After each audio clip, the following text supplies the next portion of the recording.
I'm an addict. Hey.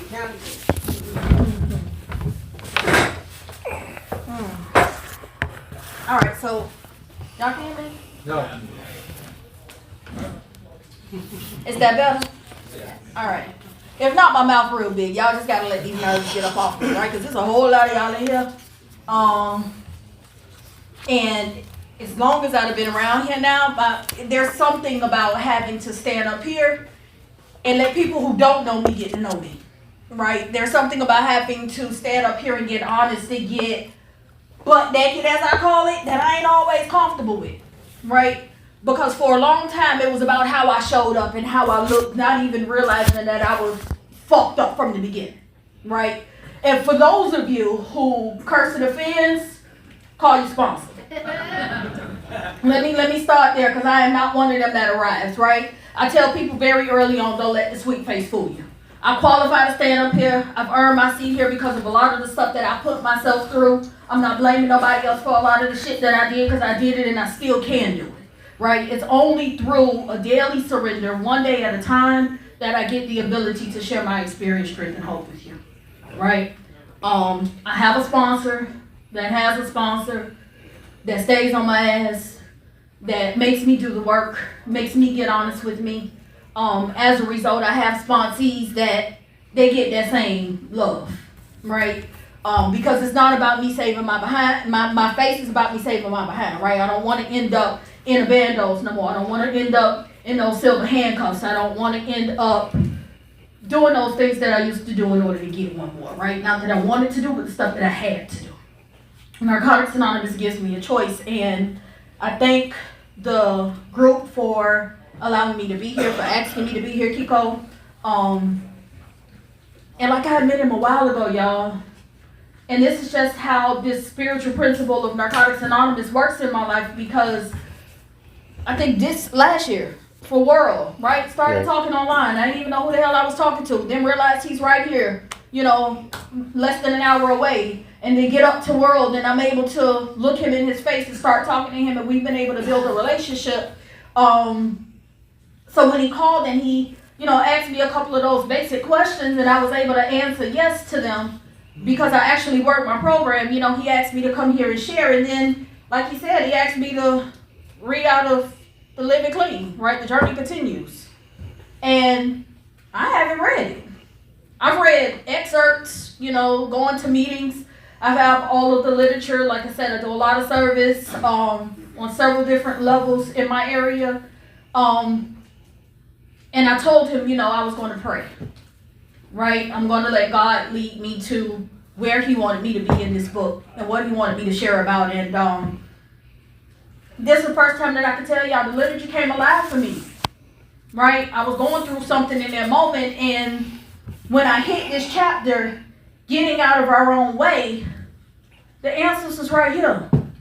And I was grateful for it, because what it did was it allowed me to move out of a point of insanity.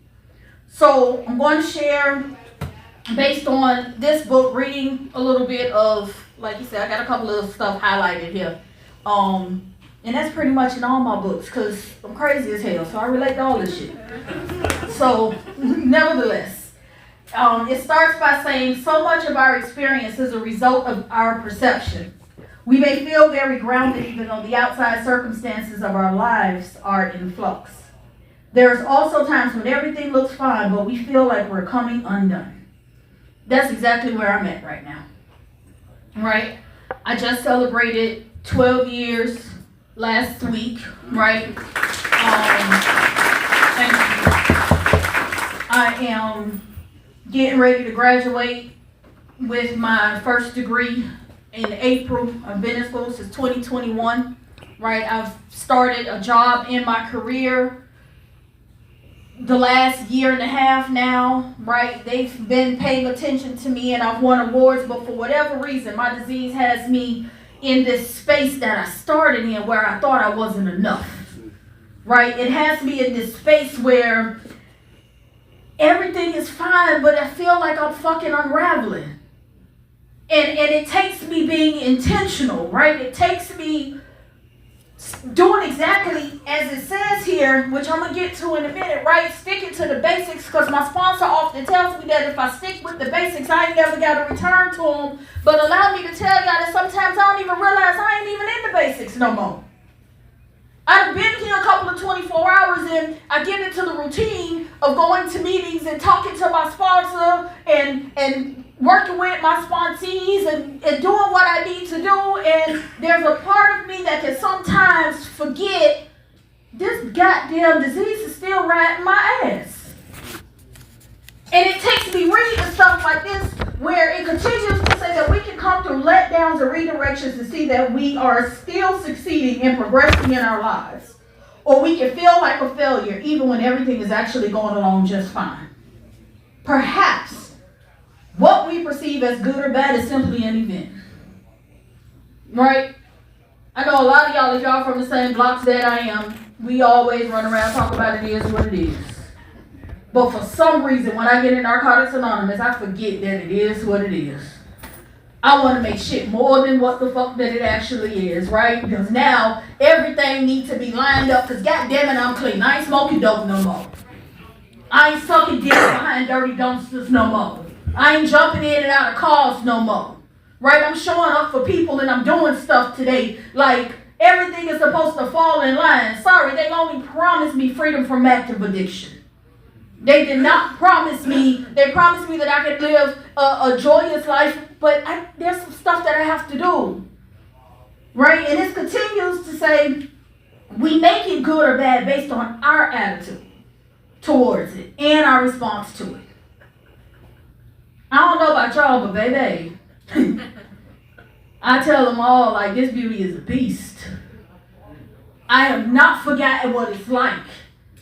And sometimes, because of my own self-centeredness, I can stay right in my way, and baby, this attitude ain't nothing to be played up with, right? I was just telling my friend how sometimes I have to remember that it's okay for me to put my phone on Do Not Disturb.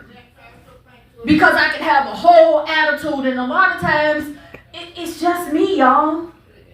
I'd have been focused on everything else but me, and as a result, now I'm becoming undone. And now I want to be mad at the world because I ain't got my shit together, when the reality of it is, once again, I've caused my own problem because I didn't take the time to stop and focus on me. It sounds real simple, right? But they also told me that this is a simple program for complicated individuals, right? And I'm one of them motherfuckers. I will complicate some shit in a minute. And it says that, we can turn a simple setback into a drama that lasts forever, and it's everyone else's fault.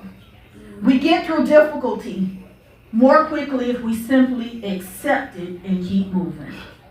Letting go gets easier when we learn not to hold on so tightly. And like you say, I got all this stuff highlighted. Because my first sponsor told me a long time ago that everything I ever let go of got claw marks in it. Right? Because I hold on to stuff. I don't know where y'all are in y'all program, right? But for me, that first one, that acceptance is a part of that first one. Right? That's a part of the basics. And they can say just accept it and keep moving. That ain't always the easiest to do.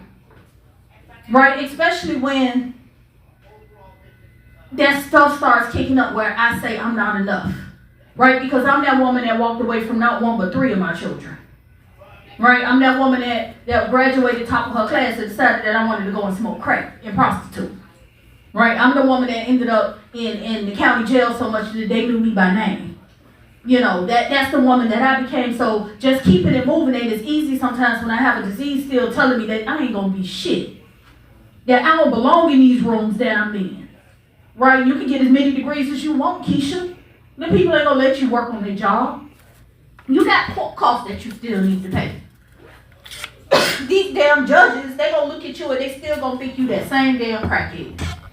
Right? This is the stuff that happens to me in my mind on a daily basis.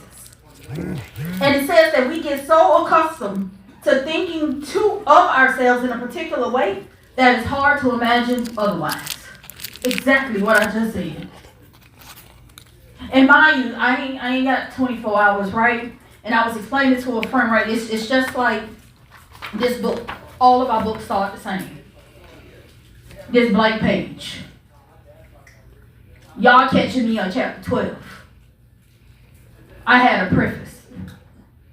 I was a blank page. I didn't know what the fuck to expect. I didn't know what the hell they were going to do. I didn't know what treatment was like. I had never been in no treatment centers. I didn't know what DCO was going to do with my kids. I didn't fucking know, and I was scared. But the block that I came up on, I wasn't fit to tell the motherfucker I was scared. I'm going to come in here and I'm going to act like I got all of this shit together, right? I'm going to act like I'm fit to go through the motions and I'm going to do exactly what it is that I need to do. But I started on that blank page, y'all. I didn't know me. I didn't know where I was going to be today. Hell, I still don't know where the hell I'm going to be some days. The only thing that I do know is that I have to keep going, right? And it says that obstacles give us a chance to examine our willingness. Some of us fight our way to a goal despite physical disabilities, criminal records, and other hurdles. Right now, I have applied for I don't know how many jobs. American Healthcare said no. DCF said no. You know, I owe over $2,000 in court fees. I got to do exemptions. And I got all of these people that came before me say, you can do it. I done did it. And man, I don't want to hear that shit. That's just my truth. Right? And I know it's a level of hope in this, right? But that disease a lot of times said, man, fuck that. Go major in something else. Go do something different. Because you're not going to make it. It still tells me that because I was the individual that walked away from my children, I don't get to work with kids. But everybody keeps saying, you're going to be good working with children. Fuck them brats. I don't have to do that. You know? But the reality of it is, I know if it's me because of the way that I think of myself, it's easier for me to go the other way, to go the other direction, and in order to do something different, right? But this literature continues to say how often we succeed or fail is not the measure of our program. Our setbacks don't have the power to define us. Failure is experience, strength, and hope in disguise. Where is that section? There it goes. It is incredibly important to learn the difference between failing at something and being a failure. That was the hit. Right, see, I didn't completely highlight that, right? I just kind of underlined it. But I had to really stop and think about that. Because a lot of times, because I don't feel like I'm worthy, right? Because I grew up as a little girl that wasn't on the cheerleader squad, right? And I wasn't in the band, and I was in the hallways, and I got picked at because I made the good grades, and you know, my mom made sure that I had to act a certain way, right? And when I had kids begging to copy my report card to take it home to their parents, my mama was beating my ass, calling me a dumb bitch. See, that's the stuff that sticks in my head that still tells me I'm a failure. There's something in my makeup, right? And it says that in that other book that screams for failure, right? And I understand that. And although I understand that, something, if I'm not careful, can confuse the two. Because the reality of it is, I might not make it, but if I'm willing to actually accept it the way that it is, instead of overthinking some shit, 9 times out of 10, I'm able to see that my higher power is guiding me or pointing me in a different direction. There's something else that I'm supposed to be doing, right? That failure, that setback, that thing that I didn't get, because 9 times out of 10, it's still going back to my self-centeredness, because the reality of it is, it's just some shit that I wanted that I didn't get, that didn't work out my goddamn way. It's going to be the experience, strength, and hope that's going to help somebody else. And it says, when we are honest, we begin to take responsibility for our part. And remorse can fuel a new willingness to change. See that word willingness, I gotta be willing to, in order to look at something different, man. In order to do it somebody else's way. Because I can read, I can write, I can comprehend, let me tell it. But they told me when I got into these rooms, right, that I needed to get a sponsor, and I needed to work with that sponsor.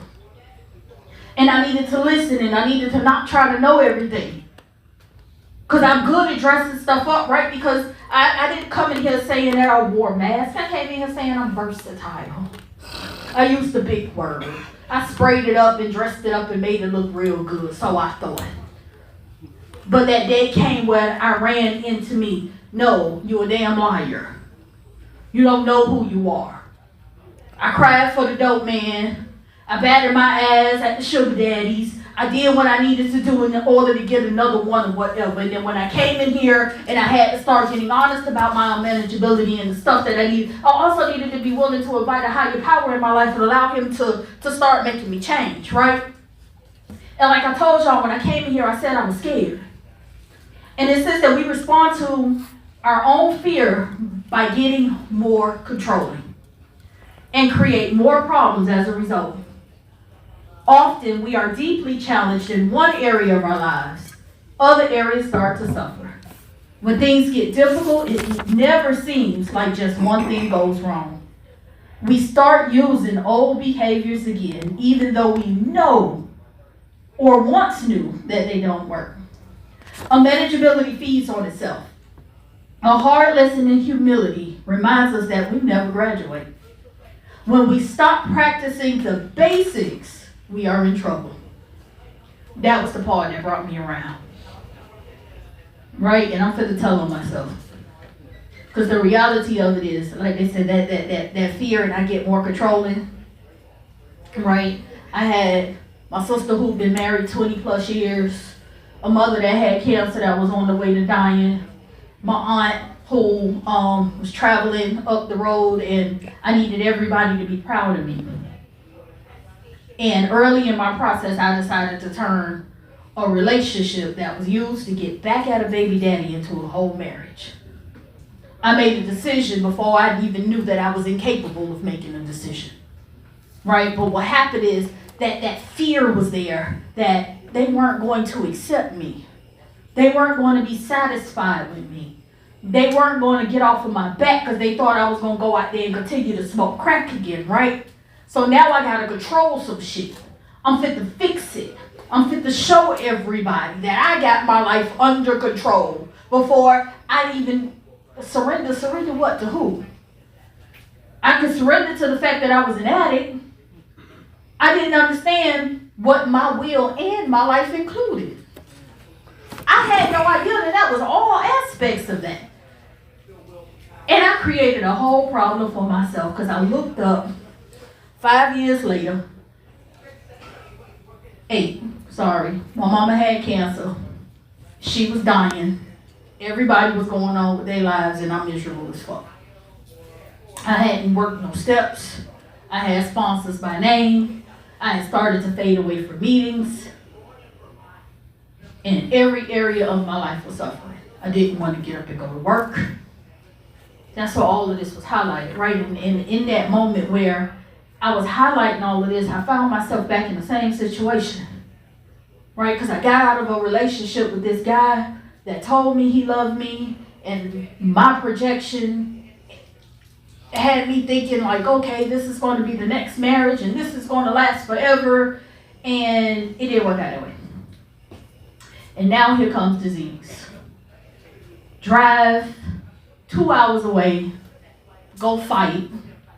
Go show him you love him. You're going to prove your love. You're going to prove all of this. And it says that unmanageability feeds on itself. And it was just a spiral, right? It continued to spiral out of control. The goddamn thoughts that I was having to go do shit that I was going to end up in jail. And I had convinced myself, y'all, that I look good in orange. I don't even know what color they wear up in West Palm Beach. But I was fit to find out. But then it says when we stop practicing the basics, right? I had to accept that people got a right to make a different decision. Right? It ain't got nothing to do with me. But because of my own self-centered nature, right? I'm beating me up behind somebody else at their decision. Which is probably due to their own unmanageability. But I was taught that I have a program that begins and ends with me. So now I needed to surrender to the God of my understanding, invite this God back into my life, and ask for this insanity to be removed once again. Because I got to remember, I don't care how much goddamn clean time that I get, I'm still an addict. I still got addict behaviors. I still have addict thoughts. I can still act out and let this little pink thing in my mouth cuss a bitch out from a hallelujah to a holy hell, and I don't give a fuck.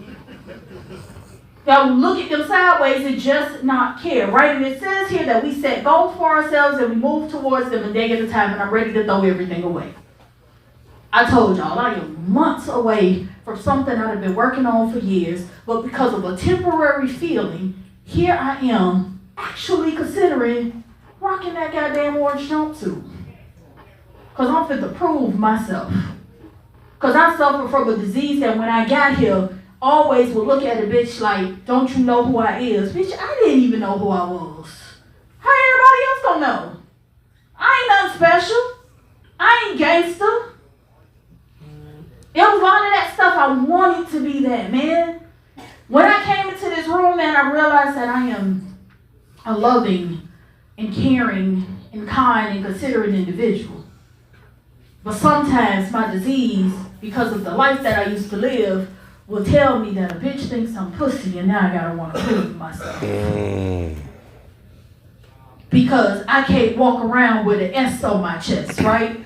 Because sometimes I still want to prove that I can throw hands with the best of them. Sometimes I still am ready to throw my whole life away for the idea. Just for that damn concept of proving something to who? Another family member? Because most of the people that I know, they're trying to find their goddamn way too. So who am I proving what to? I'll be sitting up in somebody's jail cell again thinking about, like, what the fuck? Because I know people in this process that went to jail clean. It says here that whatever gifts we do or do not receive, we do well to remember that there is nothing wrong today that a case of withdrawals won't make worse. I'm here to tell y'all that withdrawal for me, it ain't going to be from dope. It ain't going to be alcohol withdrawal. It's going to be from life.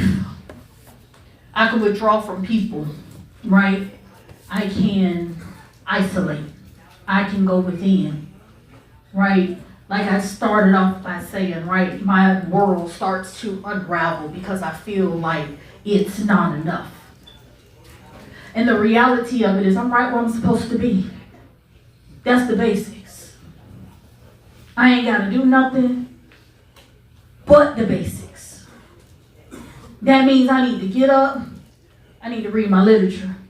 I need to connect with the God of my understanding. I need to connect with my sponsor. I need to connect with my network. I need to connect with my friends. I need to keep doing something on a daily basis that's conducive to my recovery so I can constantly become more aware of self. It says it in the title alone, the journey continues. That shit don't say the journey is over. The journey gonna come to an end at year 10. The journey gonna get better at year 15. Somebody told me the road gets more narrow, and I'm starting to understand what the hell that means. I gotta remain vigilant about my program of recovery, because if not, I am not exempt from smoking another crack rock or ended up behind the people jail cells because of it. I don't know what you all are, your process, but each one of you that raised your hand, whether it's 30 days or less, whether it's your first NA meeting, whether you just want to be recognized, and for those of you that may be sitting in here scared to raise your hand, we do recover. Thanks for letting me share.